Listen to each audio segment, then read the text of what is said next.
యయేనం వేత్తి హంతారం యశ్చైనం మన్యతే హతం ఉభౌ తౌ న విజానీతో నాయం హంతి న హన్యతే. జీవుడు చంపువాడని తలంచువాడును, చంపబడునని తలంచువాడును, ఇరువురును అజ్ఞానులే.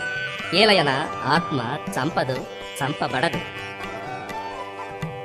న జాయతే మ్రియతే వా కదాచిత్ నాయం భూత్వా భవితా వా న భూయః అజో నిత్యః శాశ్వతోయం పురాణో న హన్యతే హన్యమానే శరీరే.